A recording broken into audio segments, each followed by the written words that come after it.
چاہتا ہے اپنے دل کی اصلاح کرے وہ ریاکاری کے بیج کو اپنے دل سے کھرچ کے پھینک دے. اور یاد کر لو اس سے برا منظر اور کیا ہوگا قیامت کے دن اللہ مالک کو راضی کرنے والے تو اللہ سے آ کے اپنے عملوں کا بدلہ لے لیں گے. ریاکار کھڑے رہیں گے. اللہ مالک ریاکاروں سے کہے گا اللہم لا تجعلنا منہم ولا معہم ولا فیہم.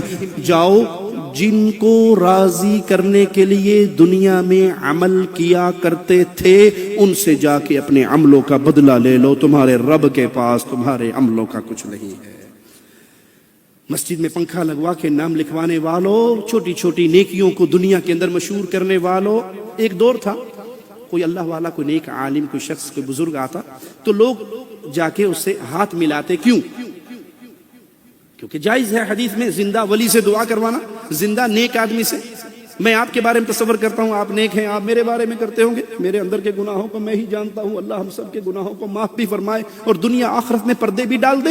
ان پیاروں میں شامل فرما دے جن کو اللہ قیامت کے دن اپنے قریب بلائے گا اور اپنی رحمت کی چادر میں چھپا کے چپکے اسے پوچھے گا، کسی کے سامنے نہیں، اللہ اور بندے کے درمیان بات ہے، تو نے فلاں گناہ نہیں کیا تھا، تو نے فلاں نہیں کیا تھا. سارے گناہوں کو اقرار کر کے اللہ فرمائے گا بندے میں نے دنیا بھی تیرے پہ پردے ڈالے رکھے، جا اب بھی پردے ڈال کے تجھے معاف کرتا ہوں. اللہم اجعلنا منہم ومعہم وفیہم. ایک بزرگ سے دعا کروانے کے لیے علماء کے پاس آتے تھے سلام. اور اب کیوں آتے ہیں؟ مولوی صاحب ایک منٹ ساتھ میں میں سیلفی لے لوں. وہ دعا کے لیے آتے تھے، اب سیلفی کے لیے آتے ہیں. اور مولوی کا ہاتھ ادب سے نہیں غصے سے پکڑتے ہیں. مولوی صاحب ہلونا تصویر لین لگا، ٹھیک تصویر آوے میں فیس بک تے چڑھانی، پتہ لگے فلانے مولوی دے نال میں راتی کٹا ہی سا. انا للہ و انا الیہ راجعون. یہ ریاکاری نے ہمیں برباد کر کے دیمک کی طرح ہمارے عملوں کو چاٹ لیا ہے. دل کی اصلاح کرنی ہے تو بڑا پیارا ذریعہ ہے. اس دل کو اللہ کی طرف موڑ دیجئے، اللہ پہ بھروسہ کیجئے، توکل اللہ کی طرف کیجئے. آئیے سیدنا سعید بن جبیر رحمہ اللہ کا قول سنتے ہیں. فرماتے ہیں اللہ کی ذات پر توکل و اعتماد ہی ایمان کی جڑ ہے. ایمان کی جڑ، درخت کی جڑ اسی کے سر پہ پورا درخت کھڑا ہے. تو ایمان کی جڑ یہ ہے کہ انسان کے بھروسے، انسان کی امیدیں، انسان کے توکل صرف ایک اللہ پر ہوں. اور اس کی حقیقت کیا ہے؟ اسباب اختیار کرنے کے ساتھ اسباب چھوڑ کے نہیں، توکل والی بات نہیں ہے. اسباب اختیار کرنے کے بعد پھر انسان اللہ کی ذات پہ بھروسہ رکھے اور امید رکھے کہ اللہ مالک شفا دینے والا ہے. بیمار ہوا ہے، دوائی استعمال کرتا ہے، سبب اختیار کرتا ہے اور پھر اللہ پر بھروسے. ایک صحابی سے پوچھا تیری سواری کہاں ہے؟ کہ اللہ کے بھروسے پہ باہر چھوڑ دی. تو آپ نے کیا کہا؟ اعقلھا، گھٹنا باندھو، سبب اختیار کرو، پھر اللہ پہ بھروسہ کرو. اور یہی پیارے حبیب علیہ الصلوۃ والسلام کی سیرت ہمیں سکھاتی ہے کہ اللہ کے نبی نے اسباب اختیار کیے. جنگ احد میں پیارے نبی نے 2 ذرہ پہنی. کیوں؟ اللہ پر بھروسہ نہیں تھا، اللہ کے نبی بھروسہ تھا، لیکن امت کو درس دینا تھا کہ توکل کا معنی ہے سبب اختیار کرو لیکن سبب کو کچھ نہ سمجھو، سب کچھ اللہ کا. مثال دیتا ہوں، آپ کو بخار ہو گیا، پیناڈول کی گولی کھا رہے ہیں اور آپ کھاتے ہوئے دعا کریں اللہ گولی کھا رہا ہوں، اس گولی میں کچھ نہیں ہے، تیرے حکم میں شفا ہے. یہ سبب ہے، پیارے حبیب کی سنت سے ثابت ہے میں کر رہا ہوں، لیکن اصل شفا اس میں نہیں ہے. شفا یہ میڈیکل سٹور ہوتا ہے شفا خانہ، وہ شفا خانہ نہیں ہے، وہ دوا خانہ ہے. شفا خانہ وہاں سے دوا ملتی ہے، دوا میں شفا نہیں ہے، شفا اللہ کے حکم میں ہے. پیارے حبیب علیہ الصلوۃ والسلام مکہ میں داخل ہوئے، فتح مکہ کا موقع ہے. پیارے حبیب نے سر پہ لوہے کا خود پہنا. کیوں؟ کہ اللہ پر بھروسہ نہیں تھا؟ اللہ پر بھروسہ تھا، اور بھروسہ ہے ہی اس چیز کا نام کہ آپ سبب اختیار کرو لیکن امیدیں اللہ سے نہ توڑو. ہجرت کا سفر ہے، پیارے حبیب علیہ الصلوۃ والسلام راستہ دکھانے کے لیے ایک آدمی کو ساتھ لیتے ہیں. کیوں؟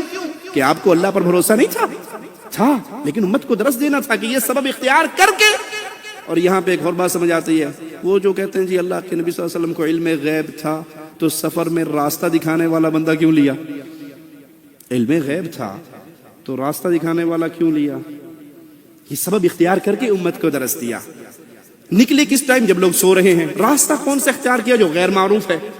یہ ساری چیزیں کیا ہیں؟ اپنے پنجوں کے بل چل رہے ہیں، پورے قدم پہ نہیں چل رہے تاکہ کفار مکہ پیچھے آئیں تو قدموں کا نشان دیکھ کے پیچھے نہ آئیں. یہ کیا ہے؟ یہ سب اسباب اختیار کر کے توکل کی حقیقت محمد کریم صلی اللہ علیہ وسلم بیان کر رہے. جامع ترمذی میں پیارے حبیب علیہ الصلوۃ والسلام کا فرمان سنیے. سیدنا عمر سے روایت ہے پیارے حبیب کیا فرماتے ہیں؟ لو انکم کنتم توکلون علی اللہ، اگر تم اللہ پر بھروسہ کرو، کیسا؟ جیسے بھروسہ کرنے کا حق ہے۔ اللہ پر بھروسہ کرو کیسا؟ جیسے بھروسہ کرنے کا حق ہے، تو پھر لرزقتم کما ترزق الطیر، اللہ تمہیں ایسے رزق دے گا جیسے پرندوں کو دیتا ہے۔ میں سنی عقیدت والا ہوں، تو کیوں مجھ سے جلتا ہے؟ ایک میں کیا سارا زمانہ خواجہ کے در پہ پلتا ہے، یہاں خواجہ کا سکہ سنی کہ نہیں؟ جھوٹ تو نہیں کہہ رہا میں، پورا زمانہ خواجہ کے در پہ پلتا ہے۔ ہائے، تو نے اپنے رب کو پہچانا ہی نہیں ہے۔ خواجہ کس کے رزق پہ پلتا تھا؟ خواجہ کے پیدا ہونے سے پہلے اس کا باپ کس کی روٹی کھا کے سوتا تھا؟ خواجہ کا دادا، سکڑ دادا، لکڑ دادا، ٹھکڑ دادا کس کی روٹی کھا کے سوتا تھا؟ ارے جب اس کی نسل بھی نہیں تھی، آدم کس کی دیے ہوئے رزق پہ پلتے تھے؟ نوح کس کے رزق پہ پلتے تھے؟ کون ہے رزاق؟ خواجہ نہ دے گا تو پھر کون دے گا؟ رب سے تعلق سارے ختم۔ پیارے حبیب فرماتے ہیں تم اللہ پر بھروسہ کرو، جیسے بھروسہ کرنے کا حق ہے، مولا تمہیں ویسے رزق دے گا جیسے پرندوں کو دیتا ہے۔ لیکن اس حدیث میں ایک اور راز بھی ہے۔ اور جی مولوی صاحب، جو تقدیر میں میرا جنت میں جانے لکھا ہوا ہے تو نماز پڑھنے کا فائدہ کیا؟ جو لکھا ہے وہ ہو جائے گا۔ انسان کتنا بے وقوف کیا ہے۔ فجر کی نماز جب رازق کو راضی کرنے کے لیے آنا ہو تو آپ ذرا گلیوں کو دیکھیں، سڑکیں ویران ہوگی، سنسان ہوگی، مسجد میں مؤذن، امام، فراش یا 5-7 بابے بڈھے بیچارے چٹی داڑیوں والے ہوں گے، اور جوان کرکٹ میچ دیکھ کے رات 2 بجے فارغ ہو کے سوتے پے ہوں گے۔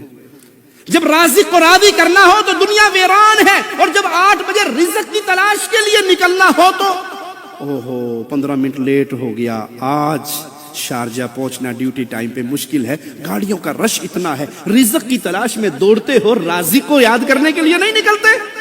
تو پرندے گھونسلوں سے باہر نکل کے ٹہنیوں پہ بیٹھ کے یہ نہیں کہتے جو نصیب میں ہے، وہ اڑتے ہیں، وہ دوڑتے ہیں، وہ بھاگتے ہیں، وہ تلاش کرتے ہیں اللہ پر بھروسہ، لیکن اسباب کو اختیار کرتے ہوئے۔ تو پھر نتیجہ کیا نکلے گا؟ تم ایسے رزق پاؤ گے جیسے اللہ فرشتوں کو دیتا ہے۔ ابن عباس سے روایت ہے، اہل یمن جب آتے حج کے لیے تو وہ یہ کہتے کہ ہمیں خرچہ پانی لے کے ساتھ چلنے کی ضرورت نہیں ہے، اللہ پر ہمارا بڑا بھروسہ ہے۔ اور جب وہ مکہ میں آتے اور ان کا خرچہ پانی ان کے پاس ہوتا نا، پیٹ بھرنے کے لیے پھر لوگوں کے سامنے ہاتھ دراز کرتے، سفر کا زاد راہ نہ لیتے۔ تو مولا نے یہ حکم نازل فرمایا، وَتَزَوَّدُوا فَإِنَّ خَيْرَ الزَّادِ التَّقْوَىٰ، زاد راہ چلتے ہوئے لے لیا کرو، اور بہترین زاد راہ تو اللہ کا ڈر ہے۔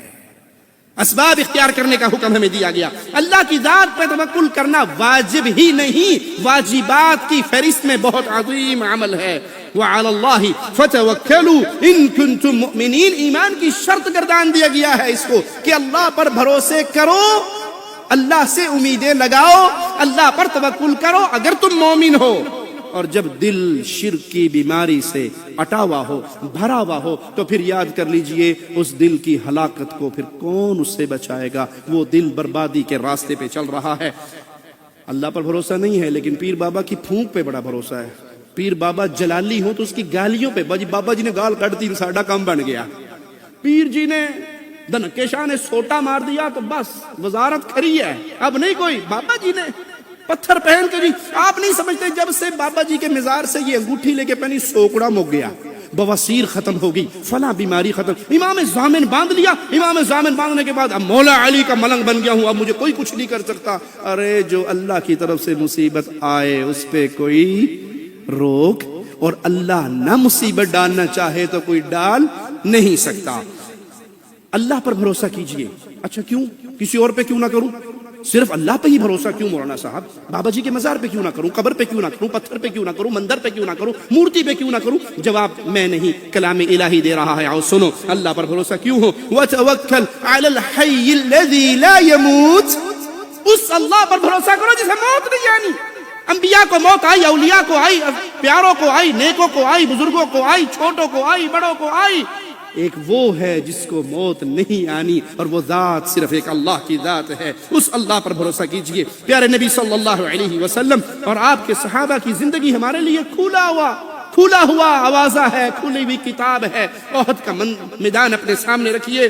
جب لوگوں نے ڈرایا ابھی ساری دنیا اکٹھی ہوگی، یہ ہو جائے گا وہ ہو جائے گا، قرآن منظر پیش کرتا ہے الذین قال لهم الناس ان الناس قد جمعوا لكم، لوگ آ گئے، فوجیں اکٹھی ہوگی، ڈر جاؤ ان سے، فخشوہم، ان کا خوف کھاؤ. نتیجہ کیا نکلا؟ لوگ ڈرا رہے ہیں، فوجیں بڑھ رہی ہیں. فزادہم ایمانا، ان کا ایمان مومنوں کا اور بڑھ گیا. وقالوا، اور آواز لگا کر کیا کہا؟ حسبنا اللہ ونعم الوکیل، ہمیں اللہ کافی ہے، بہترین کارساز ہے. اللہ کی قسم پوری دنیا ہلاک کرنے پہ تل جائے نہیں کر سکتی جب تک مولا میری آخری گھڑی کا فیصلہ نہ فرما دے. پوری کائنات. اور چیلنج کے طور پہ ہم یہ بات کہتے ہیں، اگر بابوں بزرگوں کے ہاتھوں میں یہ سارا کچھ ہوتا، توحید کے دعات زندگی بھر زمین پہ چلتے پھرتے نظر. اہل توحید کے لیے سبق ہے. پیارے حبیب نے احد میں کہا تھا حسبنا اللہ، احزاب میں کہا تھا حسبنا اللہ. ابراہیم آگ میں گر رہے ہیں، فرشتہ پوچھتا ہے کوئی مدد چاہیے، کوئی حاجت ہے تو بتاؤ. کہاں حاجت تو ہے. کہا کیا حاجت ہے؟ کہا حاجت تجھ سے نہیں ہے، تیرے رب سے ہے. جس کے لیے میں آگ میں گر رہا ہوں وہ میرے حال کو تجھ سے بہتر جانتا ہے. حسبنا اللہ، مجھے اللہ کافی ہے. بیمار دل کا علاج ہے کہ اللہ کی طرف آؤ، اللہ سے محبت کرو، اللہ کے پیار کو دل میں جگاؤ، اللہ کا ڈر رکھو.